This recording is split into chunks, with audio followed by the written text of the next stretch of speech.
Hey guys, it's Heather from Here She Grows, and it's getting cold here, especially at night. And I keep my houseplants on the patio for the summertime.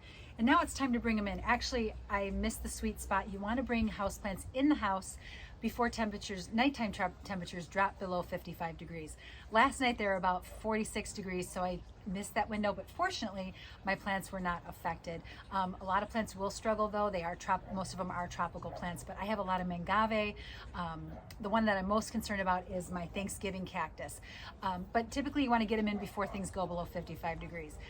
Last year I didn't do this. I skipped this step and we paid the price. So my daughters came home from college. My one daughter has a south facing window. So all of my Mangaves were in her window. I did not treat them before I brought them in the house, which means by the time she came home for Christmas, she had an explosion of wolf spiders in her bedroom because I did not soak my houseplants before I brought them in. I forgot to bring them in. I brought them all in a mad rush, never soaked them, and we paid the price. So this year I promised her I would not do that to her again. So I'm soaking them, and all you need is a good sized container of water, depending on how big your houseplants are. My Mangave, especially one in particular, is pretty big, but the other ones are pretty small. But you're just gonna submerge the plant. You don't have to do the entire top, but you're gonna submerge the plant. So for instance, this is my Thanksgiving cactus. I have a blog post about this, as well as a YouTube video here, and I'll link to all that below. But I'm just gonna dump this in. It's gonna submerge it, and I'm gonna leave it there for about 15 minutes, and any creepy crawlies that are in there will surface to the top, and then I'm just gonna I'm gonna drain it and bring it into the garage, probably overnight, just so that it'll dry out a little bit more, but at least it'll be out of the night temperatures. Our nighttime temperatures tonight are gonna be about 44 degrees, so it's definitely time to bring these guys in. So we'll start off with the Thanksgiving cactus, and then I'll move on to the Mangaves. And like I said, the Mangaves are tough. The Mangaves can take down to about 15 degrees, so those were fine last night. It's just the other guys that needed to be soaked. So this is definitely a step you don't want to skip if you want to avoid having any type of insect or spider eruption in your house.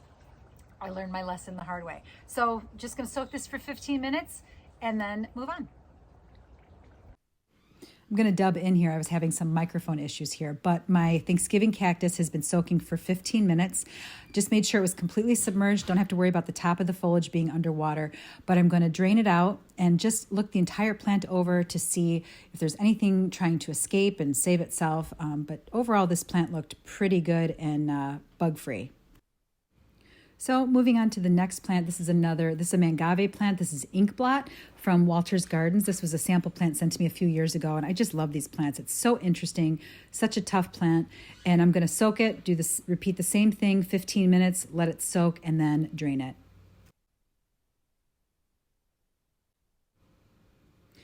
So to err on the side of caution, I like to take one more step and give these guys a shower. Once they've done their 15-minute soak, I take them out and look them over again, and then just give them a good shower on the top and get anything off that might be lingering to be sure that I'm not bringing anything in for the winter time. And the cool thing about any kind of zygo cactus, whether it's Easter cactus, Christmas cactus, or Thanksgiving cactus, is you can trigger their flowering cycle by a decrease in temperature and a decrease in light. And I accomplish that by keeping them on the patio. So I don't have to do any of this light and dark thing where people, take them out of the light, put them in the dark every night. That's just too much work for me. And keeping my Thanksgiving cactus on the patio every summer accomplishes the light and dark cycle so that, the temperature decreases. Where at the end of September, temperatures are decreasing at night. There's also diminished light.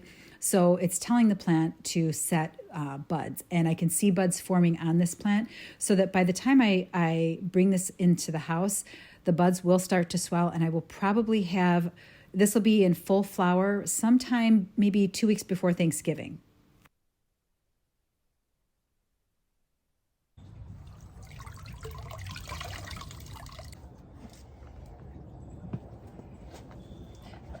So my next one requires my leather gloves because it's a little prickly.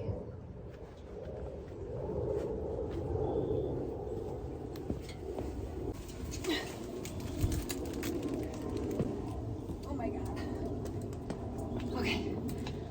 I don't know if it's gonna fit, and I don't want to get my leather gloves wet. Oh my God. Okay. Plan B. Here we go.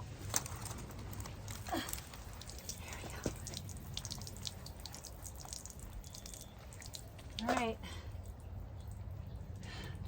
It's in there. I see a lot of spider webs in here. And this is the plant that had all the wolf spiders last year. So we're gonna avoid that problem again. Hopefully. It was a little traumatic. All right. I can't believe I got this guy in there. This started out a tiny, tiny plant. If you're not familiar with Mangaves, check it out on the blog, hereshgrows.com. They're an incredible plant, and unfortunately I can't leave these in the ground all year long. I think the hardiest ones are hardy to zone 7, but you'll have to look that up. You can check it out on waltersgardens.com or my blog. But Mangaves are so cool, and I've got one more to do after this. One's Pineapple Express, by the way. I've got one more to do after this, and then I think I'm finished with the houseplants for now. 15 minutes are up for the Pineapple Express soaking, and the tough part is going to be getting this beast out. I can't believe how little this was when I started with it, but it has many babies on it, and I'm going to have to figure out how to divide this next year, especially with the type of container I put it in, but that's a next year thing. So for right now, we're just going to focus on getting this out of. Okay. Oh my gosh. Okay, 1, 2, 3. Holy crap. Oh my God. Okay. Oh. Okay. Try it again. Okay. Holy. Oh my goodness. Whoop. Oh. I had a spider on me. That's why we soak them, because I hate spiders. I can't take them. As long as they stay away from me, they don't get on me, we're cool. But if they're on me, it's a totally different story. I will do a full-on freak out. But check out the size of this Pineapple Express Mangave, and hopefully I got everything out of it. I don't know, but we'll see. One more step. I'm gonna give them a rinse. Here and carry them into the garage. So guys, I hope you give your houseplants a bath before you bring them in to completely avoid any issues with critters being in your house during the winter time and your children freaking out and you freaking out. Personal experience. But give them a soak, 15 minutes, lukewarm water if you can. I let this water warm up a little bit in the sun before I did it today. But yeah, and it just takes care of any issues. You know, nothing's coming in from the garden with your plants for the winter time. And if you like this content, guys, please give me a thumbs up, subscribe, and or hit that little red bell, and you'll never miss a video. So hope you have a great day. Happy houseplants, and I'll talk to you soon.